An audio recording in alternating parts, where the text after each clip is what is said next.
ಕಾರ್ಯಕ್ರಮಗಳು ಹೀಗಿರ್ತವೆ. ಸುಮಾರು 14 ಗಂಟೆಗಳ ಸಮಯ ಕಾರ್ಯಕ್ರಮ ನಡೀತದೆ. ಬೆಳಗ್ಗೆ 4 ಗಂಟೆಯಿಂದ 6 ಗಂಟೆವರೆಗೆ ಕಾಕಡ ಆರತಿ, ಬೆಳಗ್ಗೆ ಆರತಿ ಆಗ್ತದೆ. 6 ಗಂಟೆಯಿಂದ 7 ಗಂಟೆವರೆಗೆ ವಿಷ್ಣು ಸಹಸ್ರನಾಮ ನಡೀತದೆ. ಅದರಲ್ಲಿ ಹೆಚ್ಚಾಗಿ ಮಹಿಳಾ ಭಜನ ಮಂಡಳದವರು ಎಲ್ಲರೂ ಇರ್ತಾರೆ. ತದನಂತರ 8 ರಿಂದ 11 ಗಂಟೆವರೆಗೆ ಶ್ರೀ ರಾಮಚರಿತ ಮಾನಸ ಸಂಗೀತಮಯವಾದಂತಹ ಪಠಣ ಇದೆ. ಅದು ಸುಮಾರು 3 ಗಂಟೆವರೆಗೆ ನಡೀತದೆ. ತದನಂತರ 1 ಗಂಟೆ ಮಧ್ಯಾಹ್ನ 1 ಗಂಟೆಯಿಂದ 4:30 ಗಂಟೆವರೆಗೆ ಶ್ರೀಮದ್ ಭಾಗವತ ಕಥಾ ಇರ್ತದೆ. ಆಮೇಲೆ 5 ರಿಂದ 7ರವರೆಗೆ ಸನಾತನ ಧರ್ಮಸಭೆ. ಇದು ಬಹಳ ಪ್ರಮುಖವಾದ ಘಟ್ಟ ಇದೆ. ಇಲ್ಲಿ ಎಲ್ಲ ನಾಯಕರುಗಳು ಮತ್ತು ವಿವಿಧ ಪ್ರಮುಖ ವಾಗ್ಮಿಗಳೆಲ್ಲರೂ ಧರ್ಮಸಭೆಯಲ್ಲಿ ಭಾಗವಹಿಸ್ತಾರೆ. ಆಮೇಲೆ 7 ರಿಂದ ಹರಿಕೀರ್ತನೆ ಮತ್ತು ಭಜನೆ ಕಾರ್ಯಕ್ರಮ ಎಲ್ಲ 9:30ರವರೆಗೆ ನಡೀತದೆ. ಇದು ಇಡೀ ದಿನದ ಕಾರ್ಯಕ್ರಮ ಇದೆ. ಈ ಕಾರ್ಯಕ್ರಮದಲ್ಲಿ ಎಲ್ಲರೂ ಅಲ್ಲಿ ಹಸ್ತತಿನಲ್ಲಿ ಕೂಡ್ಲಿಕ್ಕೆ ಆಗ್ಲಿಕ್ಕಿಲ್ಲ. ಬೆಳಿಗ್ಗೆ 6 ರಿಂದ ರಾತ್ರಿ 9:30ವರೆಗೆ ಆಗ್ಲಿಕ್ಕಿಲ್ಲ. ಆದರೂ ಅವರವರ ಇಚ್ಛೆಯಂತೆ ಈ ಕಾರ್ಯಕ್ರಮವನ್ನು ವಿಭಿನ್ನವಾಗಿ ಸಮಯ ಕೊಟ್ಟು ಆರಿಸಿ ಇಟ್ಟಿದ್ದೇವೆ. ಆಯಾ ಅವರಿಗೆ ಆಸಕ್ತಿ ಇರುವಂತಹ ವಿಭಾಗಕ್ಕೆ ಅವರು ಬಂದು ಸೇರ್ಕೊಳ್ತಾರೆ. ಮತ್ತು ಕಾರ್ಯಕ್ರಮಕ್ಕೆ ಈ ಶ್ರೀರಾಮ ಚರಿತ ಮಾನಸ ಪಠಣ ಏನಿದೆ, ಇದಕ್ಕೆ 300 ಜನರು ಅಯೋಧ್ಯೆಯಿಂದ ಬರ್ತಾರೆ ಪಠಣ ಮಾಡಲಿಕ್ಕೆ. ಅವರಿಗೆ ಇರೋ ವ್ಯವಸ್ಥೆ ಅದೆಲ್ಲವೂ ನಮ್ಮ ಸಂಸ್ಥೆ ಮತ್ತು ಕೆಲವು ಸಂಘ ಸಂಸ್ಥೆಗಳು ಮುಂದೆ ಬಂದು ಅವರಿಗೆ ಇರುವಂತಹ ವ್ಯವಸ್ಥೆ ಎಲ್ಲವೂ ಮಾಡಿದ್ದಾರೆ.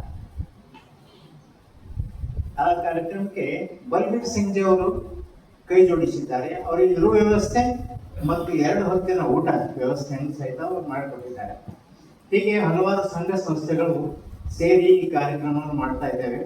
ಯಾವ ಸಂಘ ಸಂಸ್ಥೆಗಳನ್ನು ನಾವು ಟಚ್ ಮಾಡದೇ ಇಲ್ಲ. ಅದರಲ್ಲಿರುವಂತಹ ಗುರುದ್ವಾರ ಪ್ರಬಂಧಕ ಕಮಿಟಿ ಇದೆ, ಸಮರ್ಥ ಸೇವಾ ಮಂಡಳ ಇದೆ,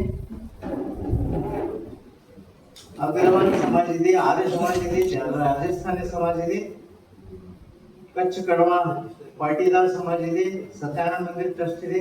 ಹೀಗೆ ಬೀದರ್ನಲ್ಲಿರುವಂತಹ ಎಲ್ಲ ಸಂಘ ಸಂಸ್ಥೆಗಳು ನಮ್ಮ ಜೊತೆಗೆ ಕೈ ಜೋಡಿಸಿದ್ದಾರೆ. ಆಮೇಲೆ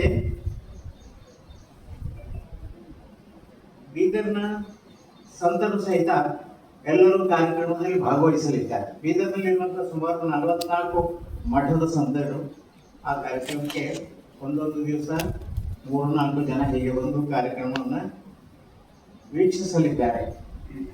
ಆಮೇಲೆ ಬೀದರ್ ಜಿಲ್ಲೆಯ ವಾರಕರಿ ಜನರು ಪ್ರತಿ ಹಳ್ಳಿಯಿಂದ ಸುಮಾರು 100 ಹಳ್ಳಿಗಳಿಂದ 4-5 ಜನ ಬಂದು ಅವತ್ತಿನ ಸತ್ಸಂಗದಲ್ಲಿ ಭಾಗವಹಿಸ್ತಾ ಇದ್ದಾರೆ.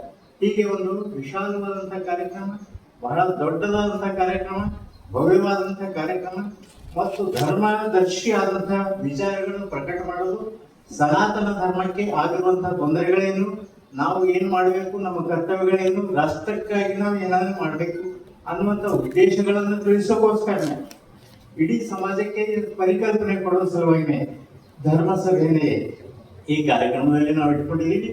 ಇಂಥ ಒಂದು ಸನಾತನ ಸಂಸ್ಕೃತಿ ಇದೊಂದು ದೊಡ್ಡ ಉತ್ಸವವಾಗಿ ಮಾರ್ಪಟ್ಟಿದೆ.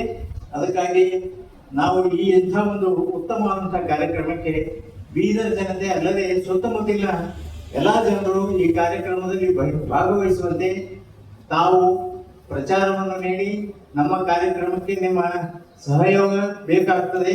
ಅದಕ್ಕಾಗಿ ತಾವೆಲ್ಲರೂ ಒಳ್ಳೆಯ ಪ್ರಚಾರವನ್ನು ನೀಡಿ ಈ ಕಾರ್ಯಕ್ರಮವನ್ನು ಯಶಸ್ವಿಗೊಳಿಸಲಿಕ್ಕೆ ತಾವು ಸಹಿತ ಪಾಲುಗಾರರಾಗಬೇಕಂತ ನಾನು ಕೇಳ್ಕೊಂಡಿರ್ತೇನೆ. ಧನ್ಯವಾದ.